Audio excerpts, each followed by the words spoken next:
Boa noite. Impressionantemente, a gente está entrando em outra semana, ainda vivenciando essa situação das consequências, né, do coronavírus, de tudo que veio à tona com isso. E como eu tinha combinado com vocês, a gente ia fazer uma série de vídeos falando sobre emoções tóxicas. Emoções essas que eu acredito que nesse momento vão estar cada vez mais presentes, cada vez mais fazendo parte do nosso dia a dia, por toda a situação que a nossa sociedade está vivendo nesse momento. Então, assim, e aí o objetivo, e para quem não me conhece, está chegando aqui no canal pela primeira vez, eu sou Ana Café, sou psicóloga, e entendi, né, que esse momento vai ser um momento de crise emocional, de muita crise de ansiedade, de muito pânico, né? E eu pensei muito no sentido de como poder utilizar esse canal para poder estar orientando mais, conscientizando mais, além do trabalho que o Instituto Ana Café está fazendo, que foi abrir o atendimento social para as pessoas que estivessem necessitando nesse momento, né? Então, assim, a gente esteve falando sobre ansiedade e hoje eu queria começar a diferenciar ansiedade de angústia. Acredito que esses tenham sido os sentimentos mais presentes desde janeiro, né? Março, aliás, desculpa, janeiro ou março, mas quando começou a história da quarentena, a história de ficar dentro de casa, a história de não poder sair, os sentimentos que vão brotar dentro da gente por essa situação de impotência, por essa sensação de vulnerabilidade, por essa sensação de medo, né? Invariavelmente, se a pessoa tem ou não tem algum transtorno psicológico, alguma coisa, né? Se a pessoa tem, o risco dela desenvolver crises nesse momento é muito maior. Se a pessoa não tem, a possibilidade de ter é muito grande por todo o desconforto emocional que está surgindo e que é muito intenso, né? Agora, assim, a gente falou sobre ansiedade, que é o primeira coisa que bate, né? Porque o primeiro pensamento, né, que a gente tem quando acontece uma situação dessa é: como é que eu saio disso? Como é que eu vou resolver as coisas? Como é que eu... Então, assim, isso é uma coisa interessante para a gente poder diferenciar ansiedade de angústia, porque elas caminham muito próximas, às vezes até de mão dada. E aí a pessoa está sentindo angústia, mas não sabe dizer o que está sentindo. Está sentindo ansiedade, não sabe dizer. Tem uma crise de pânico e não sabe o que detonou, né? Todo um estado, né, de inquietação, de uma profunda sensação de desconforto, desamparo, né? Eu acho que esse nome é muito interessante para a gente falar de angústia. Quando a gente sente angústia, a gente se sente extremamente desamparado. É como se fosse uma sensação de um perigo iminente que a gente não consegue encontrar solução, nem consegue, muitas vezes, explicar para o outro por que está sentindo daquela forma. A angústia, muitas vezes, né, ela é uma angústia que ela surge, eu vou dizer do nada para vocês entenderem, tá? Mas não é do nada. São de feridas emocionais, são de traumas, né, que a gente tem, mas ela aparece porque, sem que a gente perceba, em uma determinada situação, a gente está revivendo uma situação que foi traumática na infância, que foi dolorosa na infância. É como se a gente tivesse ali, né, uma ferida aberta que uma determinada situação vai me remeter àquilo e vai me levar, sem que eu perceba, para uma sensação de angústia, de inquietude e de medo. Esse é um dos fatores que detona a angústia. A outra é viver uma situação real de risco, de ameaça, aonde você se percebe em pânico, desesperado e sem saída. A gente, mais uma vez, vai entrar numa sensação de angústia. As pessoas que têm medo de avião, né? costumam dizer que elas entram em crise de ansiedade, né? Que tem ataque de ansiedade no avião. E geralmente não é ansiedade, é angústia. Porque você está dentro de um ambiente onde você não tem saída, você tem que passar por aquela situação, você se sente muitas vezes desesperado, né? Porque se sente inseguro de estar, né, a não sei quantos mil pés, e você começa a sentir um desconforto emocional muito grande, uma sensação, né, de um sofrimento físico, como se fosse uma coisa meio que generalizada, tensão muscular, os músculos começam a ficar todos tensos, aquela sensação de falta de ar.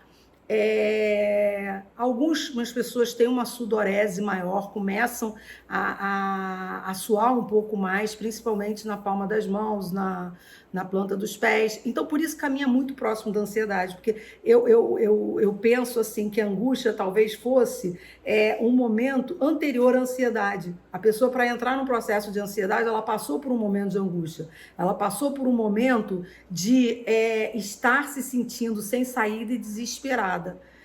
Porque a ansiedade, ela vem de um movimento, assim, a ansiedade tem movimento, a ansiedade tem ação, a ansiedade te impulsiona para buscar a solução. A ansiedade coloca o teu corpo no movimento de luta ou fuga. A angústia não, ela é paralisante. Ela te leva para um lugar de paralisia emocional. Algumas vezes, em algumas situações, a pessoa não consegue perceber isso. Não consegue se dar conta que alguma coisa acontece antes da ansiedade se manifestar, e principalmente antes das crises de pânico, e a angústia costuma ser um sinal, né? Um sinal, um alerta, no sentido de que pode estar se apresentando um quadro de depressão. Pode estar chegando, né, alguma coisa batendo na porta, avisando que não está legal, avisando que alguma coisa não vai bem. A gente tem angústias que, não vou dizer que sejam saudáveis, mas são necessárias, né? Angústias adaptativas. Muitas vezes a gente se muda e chega num novo lugar e está sentindo aquela coisa, aquela opressão. Ah, você não está feliz? Não, ainda não. Você está se adaptando. Você está com uma angústia adaptativa. Agora, no momento em que essa sensação de angústia se intensifica, e a forma como a pessoa vai lidar com ela e o tempo que essa angústia, que seria normal, começam a ser agravados, a gente vai falar de uma angústia patológica, de uma angústia que já está sendo uma reação desproporcional à situação que está sendo vivida. Só que, assim, muito do que a gente está vivendo hoje não é desproporcional. Muito do que a gente está vivendo hoje é uma situação real, onde a gente está num espaço de tempo muito grande, vivendo situações de medo. E assim, falando de angústia, ansiedade, medo, né? Qual é o lugar do medo em tudo isso? O medo, ele está dentro das duas emoções. Ele está dentro da angústia e ele está dentro da ansiedade. Só que, quando a gente fala de angústia e de ansiedade, a gente está falando de um medo que ele, muitas vezes, é ilógico ou irreal. É um medo que não é palpável, não existe nada de concreto para que possa se falar de medo. O que existe é um sentimento, uma sensação de que alguma coisa vai dar errada. Então, assim, para exemplificar para vocês, um medo normal seria, né, a gente se sentir apreensivo agora, nesse momento, né, se a gente começasse a apresentar alguns sintomas, né, decorrentes do aparecimento da doença, da gripe, da febre. Então, assim, eu estou tendo sintomas, eu estou com tosse, eu estou com... tá me apresentando alguns sintomas de ansiedade, eu estou com medo. Agora, sim, eu estou em casa, Eu não tive contato com ninguém. Não existe risco nenhum de eu ter entrado em contato com o vírus, né? Eu estou tomando todas as medidas protetivas e eu começo a desenvolver um sentimento de um medo patológico. Isso a gente já está começando a falar da angústia e de um processo de uma crise de ansiedade onde é o ataque de pânico. Com essas ideias, com essas crenças, né, disfuncionais, que a gente acaba desenvolvendo uma crise de pânico, um ataque de pânico. Então, assim, medo é concreto, angústia e ansiedade não é concreto, são crenças que nos levam para esse lugar, que nos levam a entrar em contato com esses sentimentos, né? A gente fala muito, né, na psicologia, na angústia existencial, né? Todos nós vamos passar por um sentimento, por uma sensação, por uma angústia de existir. Enquanto seres humanos, muitas coisas a gente não tem resposta. Muitas coisas a gente não sabe por quê nem como. De onde eu vim, para onde eu vou, qual é o sentido da vida, o que eu quero, o que vai me preencher, o que vai me realizar. Coisas que a gente não tem resposta. Isso muitas vezes gera uma angústia de que a gente começa a buscar as respostas que estão dentro da gente mesmo. É muito comum pessoas que estão no processo, no ano de vestibular, começar a sentir angústia porque não tem definido dentro de si mesmo qual é o caminho profissional que quer seguir. A angústia causa um efeito muitas vezes paralisante, e paralisante no sentido da gente não conseguir muitas vezes raciocinar, da gente virar para a pessoa e falar assim, mas assim, o que você está sentindo? Eu não sei, minha cabeça não está conseguindo pensar, eu não estou conseguindo, um aperto aqui, né? Um desconforto, mas eu não consigo dizer o que é. As pessoas às vezes até falam que estão tendo algum tipo de intuição, de percebendo alguma coisa que está para acontecer, e na verdade ela está paralisada por algum sentimento que ela não está conseguindo identificar. Na angústia, a gente vai perceber mais sintomas físicos que na ansiedade. Geralmente, eles começam e são sentidos com muita ansiedade, físicos, tá? Já na ansiedade, vão predominar sintomas psicológicos, como a preocupação com o futuro, medo, apreensão, são pensamentos, tá? Quando a gente entra num quadro de angústia, quando a gente entra num quadro de crise, né, de crise existencial, né, esse sentimento tende a nublar a nossa mente, tende a nublar a nossa percepção da realidade. É uma tentativa do corpo se proteger, como se fosse um mecanismo de defesa, uma forma de proteção, né, para a pessoa poder lidar com aquela situação daquele momento que é tão impactante.